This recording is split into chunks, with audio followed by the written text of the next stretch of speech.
मस्टॅग needs list private limited कंपनीतील महिला कर्मचाऱ्यांनी कंपनीचे सुपरवायझर जतीन पाटील यांच्या विरोधात गंभीर आरोप करत पुन्हा एकदा पालघर पोलीस ठाण्यात तक्रार दाखल केली आहे। कार्यस्थळी कथित मानसिक छळ, अपमानास्पद वागणूक आणि महिलांविषयी आक्षेपार्ह टिप्पणी केल्याचे आरोप तक्रारदार महिलांनी केले आहेत। महिलांच्या म्हणण्यानुसार यापूर्वीही संबंधित प्रकरणाबाबत पोलिसांकडे लेखी निवेदन देण्यात आले होते, मात्र त्यानंतर कोणतीही ठोस कारवाई झाल्याचं दिसून आलं नाही, असा दावा तक्रारदार महिलांनी केला आहे। त्यामुळे संतप्त झालेल्या महिलांनी पुन्हा एकदा पोलीस ठाण्यात धाव घेत न्यायाची मागणी केली आहे। तक्रारदार महिलांनी असा आरोप केला आहे की कंपनीत महिलांना अमानुष वागणूक दिली जात होती। एका महिला कर्मचाऱ्याच्या भावाचं निधन झाल्यानंतरही तिला तातडीची परवानगी नाकारण्यात आल्याचा आरोप करण्यात आला आहे। या घटनेमुळे महिलांमध्ये तीव्र नाराजीचे वातावरण निर्माण झाले आहे। आता या प्रकरणात सर्वांचं लक्ष पालघर पोलिसांच्या भूमिकेकडे लागलं आहे। यावेळी महिलांना न्याय मिळणार का, तक्रारींची निपक्ष चौकशी होणार का, दोषींवर कारवाई होणार का, असे प्रश्न तक्रारदार महिला उपस्थित करत आहेत। प्रतिनिधी ऋषिकेश जाधव, पालघर। काम करतोय गेल्या 4-5 वर्ष, काही 15 वर्ष पण झालेली आहे तिथे, तरी सुद्धा ती मॅडमची मनमानी चालू आहे। आम्ही पगाराविषयी पण बोललेले आहेत, पण 4 वर्ष झाले आम्हाला पगार पण वाढ आणि तिथल्या सुपरवायझर लोकांची खूपच घाणेरडे वर्ड्स आम्ही सहन करतात। आज त्या लेडीजच्या शरीरावरून कमेंट्स पास करतात, तरीसुद्धा आम्ही तिथल्या मॅडमला बोललेले आहेत, तरीसुद्धा त्या मॅडमने काही केलं नाही किंवा त्याला हटवलेलं सुद्धा नाही।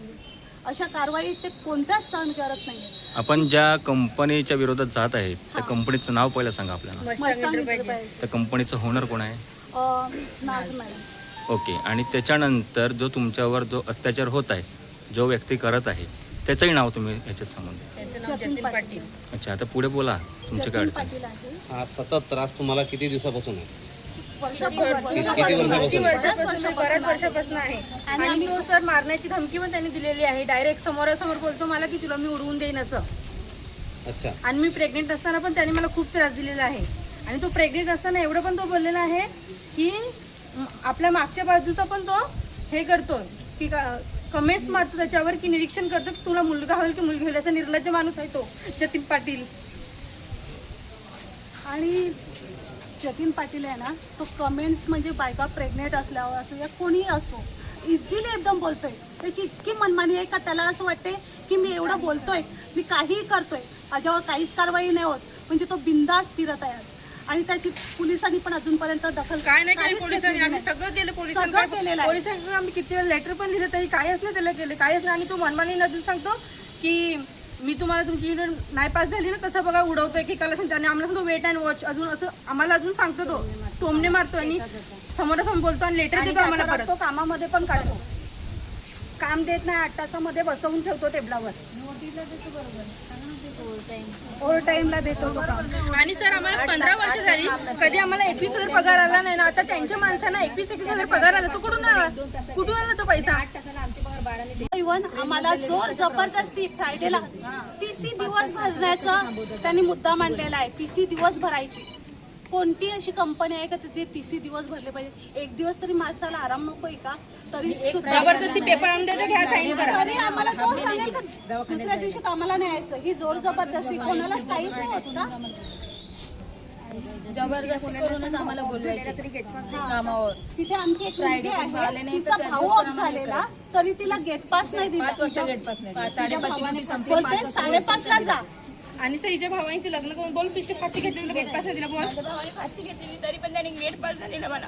5:30 नंतर तो बोलला मला जा। त्या दिवशी रुपाली म्हणून आमच्या कंपनीमध्ये आहे ना, तिला त्यांनी स्वतः गेट पास बनवून दिला, पण मला नाही दिला त्याने, अजिबात नाही दिला। मी एवढी रडली त्याच्याकडे, तरी पण त्याने नाही दिला मला गेट पास। तो तसाच करतो, हरिशमेंट म्हणजे कुठून ना कुठून तो हरिशमेंट करायला लागलाय। आजारी बाणी आम्ही जर बोललो ना तो आम्ही यायचं तिकडे म्हणजे फायनल वगैरे करतात, तो फायनल मध्ये स्वतःहून चुक्या काढेल, स्वतःहून काहीतरी चुक्या काढेल आणि आमची नावं देईल, म्हणजे कसं तरी यांना बाहेर काढायचंय बघ असं। तो आमच्या दोघी तिघींवर त्याने डाव ठेवला। आम्हाला तर अजिबात कधी काय बोलला नाही। आता 2 दिवस झाले। एक दिवस मला बरं नव्हतं, त्याच्याकडे मी हाफ डे मागायला गेले, त्यांनी मला हाफ डे नाही दिलं, त्यांनी मला 7:30 पर्यंत काम करायला लावलं। तर मी बरं नव्हतं, मी खाली बसून तिकडे राहिलेली, तरी त्यांनी मला गेट पास नाही दिला। आणि आज त्याच्या सपोर्टसाठी पूर्ण तुमच्याकडे जाणून घ्यायचं पुढचं कसं राहणार? मला तो बोललेला का टॅबलेट खाऊन ये कामाला, असं बोललेला आहे तो मला जतीन पाटील. माणूस आहे तो. बाकीच्या लगेच काय करतात, तू का नाही सांगते टॅबलेट खाऊन ये सांगते कामाला, असं मला बोललाय तो. हे विषय जेव्हा महिलांनी पोहोचवण्याचा प्रयत्न केला त्यावेळी या 4-5 महिलांना मेमो देण्यात आला. मुलगी आजारी काय असताना गरज आहे मला मेमो सुट्टी नाही देण्याचा? दिलेली जतीन पाटीलनी. 2 दिवस मी रजेवरती सुट्टीवरती होती, दांडी मारलेली. 3ऱ्या दिवशी मी कामावर गेली. मग दुपारी लंचला मला फोन आलेला का माझ्या मुलीची तब्येत बरी नाही मिळत. त्याला मी सांगितलं मला सुट्टी पाहिजे, मुलीची तब्येत बरी नाही. त्याने मला सुट्टी नाही दिली. 2 दिवस सांगते तू आली नाही, तुला सुट्टी मिळणार नाही. हे सगळं त्याच्या सांगण्याच्या मनमानीवर तिची होते. बहीण खूप विचित्र वाटतं. प्रेग्नेंट, तिला हे नाही दिलेलं होतं. तिची बहीण प्रेग्नेंट, एवढ्या वर्षांनी प्रेग्नेंट नाही होती, तिची ट्रीटमेंट चालू होती. तिला पूर्ण दिवस त्यांनी बसून ठेवलं, पण त्यांनी गेट पास नाही दिलं तिला. ती आता नाहीये, तिची आता प्रेग्नेंट आहे म्हणून ती. संध्याकाळी घरी गेल्यानंतर माझी पोरगी तापाने पूर्ण भरलेली होती. मला बघून ना मम्मा करून रडायला लागले. त्या व्यक्तीने मला सुट्टी दिली नाही त्या दिवशी.